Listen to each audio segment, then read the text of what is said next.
नमस्ते, अस्सलाम वालेकुम, सत श्री अकाल, जय जय श्री राम। दोस्तों, भारत ये मैच जीत गया है। इंडिया वर्सेस बांग्लादेश T20 का ज़बरदस्त सुपर 8 का ये मैच हिंदुस्तान 50 रनों से जीत चुका है। टॉस जीत के पहले बांग्लादेश ने फील्डिंग चुनी थी और भारत को बैटिंग के लिए न्योता दिया था। भारत ने आते ही ताबड़तोड़ इनिंग खेली और शानदार 196 रन बनाए 5 विकेट में। मैन ऑफ द मैच रहे हार्दिक पांड्या ने सबसे बेहतरीन 50 नवाद रन बनाए 27 गेंदों में लगभग 190 की स्ट्राइक रेट से। और बदले में बांग्लादेश की जो टीम है 146 रन पे ऑल आउट हो गई। दोस्तों, इस मैच में सबसे अच्छा इम्पैक्ट जो रहा वो रहा बैट्समैन्स का। भारत की तरफ से कुल मिला के 13 छक्के लगाए गए हैं और बांग्लादेश की तरफ से जो है 7 छक्के। तो ये जो सिक्सेस का जो अंतर रहा, ये रन रेट में बहुत फ़र्क कर गया। दोनों के बीच में जो रन था, ये अगर मैं इसमें से 6 छक्के निकाल दूं तो 36 रन का फ़र्क तो यहीं डाल दिया। जो 50 रन से बांग्लादेश हारी है, 36 रन का फ़र्क तो इन सिक्सेस से ही आ गया। तो 6 सीटिंग का गेम है दोस्तों, ये T20 जो है फास्ट गेम है, सिक्सेस का गेम है। इस लिहाज से भारत ने ज़बरदस्त जो आया है वो मारा है, जो आया है वो मारा है। बांग्लादेश ने काफ़ी गलतियाँ की, पिच को रीड नहीं कर पाया, टॉस जीतने का एडवांटेज नहीं ले पाया। पहले वो बैटिंग का न्योता दे दिया जब पिच बिल्कुल सही से, सरफेस बहुत सही था बैटिंग के लिए। सेकंड इनिंग में जो है पिच और स्लो हो गई, बॉल आ ही नहीं रही थी बल्ले पे ढंग से। बांग्लादेश ने टॉस जीतने का एडवांटेज नहीं उठाया और बैटिंग करने का मौका दे दिया भारत को, और बांग्लादेश पहली इनिंग में ही मैच हार चुका था। बस देखना ये बाकी रह गया था कि कितना अंतर होता है और कहाँ तक पहुँच पाता है। दोस्तों, 50 रनों से बांग्लादेश ये मैच हार गया है और हिंदुस्तान ज़बरदस्त इनिंग करके अभी अपने टेबल पे टॉप पर आ गया है। कल सुबह अफ़गानिस्तान और ऑस्ट्रेलिया का मैच है, देखते हैं क्या होता है।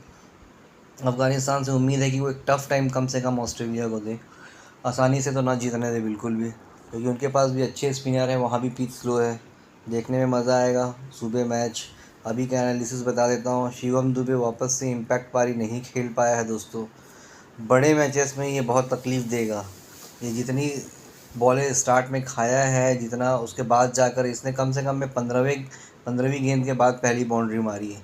तो दोस्तों, ये 15वीं गेंद तक खेलना, T20 में रहना, ये भी बहुत फ़र्क पड़ जाता है। 15 गेंदों में लगभग उसके 8 या 10 रन बस थे, मतलब रनर बॉल से भी बहुत कम था। बड़ी टीमों के सामने ये चीज़ पॉसिबल नहीं होगी। अगर इस टाइम पे अगर आपका विकेट किसी गलती से गिर गया, टीम पे प्रेशर भी पड़ेगा और आपका खुद का रन रेट भी ख़राब होगा। तो ये इम्पैक्टफुल पारी मैं नहीं कहूँगा। ठीक है, उसने कुछ 30-35 रन मारे हैं कुछ 28-30 गेंदों में, लेकिन वो फिर भी इम्पैक्टफुल पारी नहीं है, क्योंकि बांग्लादेश ने एक सबसे बड़ी गलती ये की थी स्टार्ट से ही, जो है spin to spin, spin to spin, spin to spin. Bangladesh की स्पिन ताकत होगी, बांग्लादेश के पास स्पिनर्स अच्छे होंगे, लेकिन वो भूल गया कि सामने हिंदुस्तान है। हिंदुस्तान जो है सबसे बेहतरीन टीम है जो स्पिन को आज खेलता है।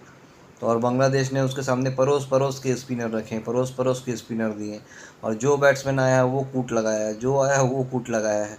तो मज़ा आ गया दोस्तों। बांग्लादेश वालों को समझ में आ गया, अच्छे से नागिन डांस हुआ है, नागिन डांस हुआ है उनका अच्छे से। तो आज ये जो नागिन है इनकी पिटारे से निकल ही नहीं पाई बाहर, बीन ही बजाते रह गए हम बाहर से, और वो बेचारी पिटारे में ही नाचती रह गई। तो देखते हैं दोस्तों, सुबह का है, बाकी अपडेट देता हूँ आपको। नेक्स्ट वीडियो लाऊंगा इंडिया वर्सेस ऑस्ट्रेलिया के पहले। शिवम दुबे भी बहुत सारी बातें करेंगे, क्योंकि शिवम दुबे की मैं बार बार इसलिए बात कर रहा हूँ दोस्तों, क्योंकि ये बड़े टीमों में बहुत बड़ा झटका देगा, और अब जो टाइम है वो बिल्कुल भी झटका खाने का है नहीं, क्योंकि कोई भी गलती आपको सीधे सीधे टूर्नामेंट से बाहर कर देगी। अब आप उस स्टेज पे आ चुके हैं कि कोई भी छोटी से छोटी गलती भी आपको टूर्नामेंट से बाहर कर देगी। दूसरा ये है कि उसको हटाने के लिए, मतलब उसको रिप्लेस करने के लिए आपके पास बहुत से ऑप्शन हैं। अगर आपको मिडिल ऑर्डर में करना है, रोहित और विराट से ही ओपनिंग करानी, तो संजू सैमसन है। किसी भी तरीके से रिंकू सिंह को ला सकते हैं, जिसको साल भर हमने T20 खिलाया है और जिसका ज़बरदस्त एवरेज भी रहा है। वो ज़बरदस्त हिटिंग है, ज़बरदस्त फिनिशर है, एक ज़बरदस्त प्लेयर बाहर बैठा हुआ है। दिल दुखता है दोस्तों, पर कुछ कर नहीं सकते। मेरे हिसाब से तो यशस्वी जायसवाल से ओपन करा के विराट कोहली को वापस अपने नंबर पे खिलाना चाहिए। सबसे बेस्ट यही होगा। शिवम दुबे को बैठाना, शिवम दुबे की इतनी बड़ी मैच में जगह बिल्कुल भी नहीं बनती है। मैं तो बिल्कुल भी इत्तेफाक नहीं रखता हूँ। आप लोग का जो राय होगा प्लीज़ कमेंट में लिख के दीजिएगा। शायद मैं तो चाहता हूँ कि शिवम दुबे मुझे गलत साबित करे, लेकिन उसका जो झुका हुआ कंधा है, चेहरे पे कोई कॉन्फिडेंस नहीं रहता है, एग्रेशन नहीं रहता है, कुछ गर्मी नहीं रहती है। यंग लड़का है, थोड़ा गर्मी होनी चाहिए, सामने वाले पे इम्पैक्ट आना चाहिए, कुछ भी नहीं है, बॉलिंग उससे करा नहीं रहे हैं, एज एन बैट्समैन खिला रहे हैं। तो एज एन बैट्समैन हमारे पास में इससे बहुत बेहतर चॉइसेस हैं।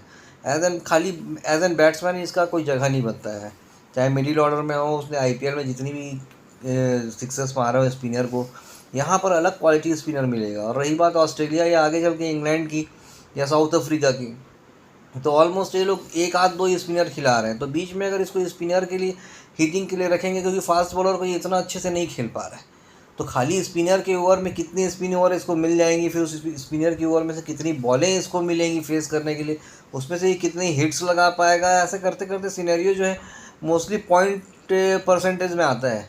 तो इतना बड़ा चांसेस एक खाली स्पिन हिटिंग के नाम से लेना मेरे हिसाब से दोस्तों बिल्कुल भी कहीं नहीं बनता है। तो दोस्तों चलो ठीक है, नमस्ते, वापस से नमस्ते। Please like share and subscribe, दुआओं में याद रखना। चलो बाय बाय।